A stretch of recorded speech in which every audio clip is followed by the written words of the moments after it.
Donald Trump ഒടുവിൽ ഇതാ മോദിജിയുടെ മുൻപിൽ മുട്ടുകുത്തിയിരിക്കുന്നു. അദ്ദേഹം പറയുകയാണ് തീരുവ കഴിഞ്ഞ വർഷത്തെ ലെവലിലേക്ക് കൊണ്ടെത്തിക്കാമെന്ന്. അതായത് കഴിഞ്ഞ വർഷത്തെ തീരുവ വർധനവിലൂടെ ഇന്ത്യക്ക് ഏതാണ്ട് വൻപിച്ച നഷ്ടമുണ്ടായി, ഇന്ത്യ തൻ്റെ കാൽക്കീഴിൽ വന്ന് വീഴും എന്നൊക്കെയാണ് മണ്ടനായ ട്രംപ് ധരിച്ചിരുന്നത്. പക്ഷെ മോദിജി മൈൻഡ് ചെയ്തില്ല. പുടാ എന്നുള്ളൊരു ആട്ടോടുകൂടിയുള്ളൊരു പ്രതികരണമായിരുന്നു.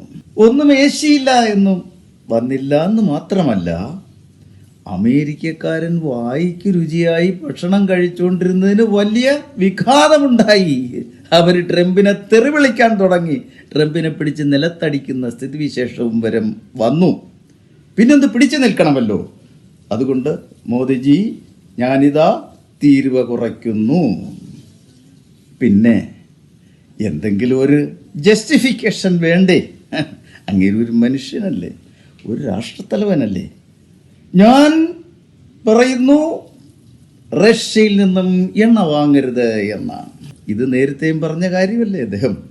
റഷ്യയിൽ നിന്നും എണ്ണ വാങ്ങരുത്, വാങ്ങിയാൽ ഞാൻ തീരുവ പിന്നെയും കൂട്ടുമെന്ന് പറഞ്ഞാൽ ഇപ്പോൾ പറയുകയാണ് തീരുവ കുറച്ചിരിക്കുന്നു. പക്ഷേ റഷ്യയിൽ നിന്ന് എണ്ണ വാങ്ങരുത്. നേരത്തെ റഷ്യയിൽ നിന്ന് എണ്ണ വാങ്ങരുതെന്ന് പറഞ്ഞതിനെ പുച്ഛിച്ച് തള്ളിയ ആളാണ് മോദിജി. പിന്നെ ഇദ്ദേഹത്തിൻ്റെ ഈ നിർദ്ദേശത്തിന് എന്ത് വില? പക്ഷെ ഇവിടെ പ്രസക്തി അവിടെയല്ല.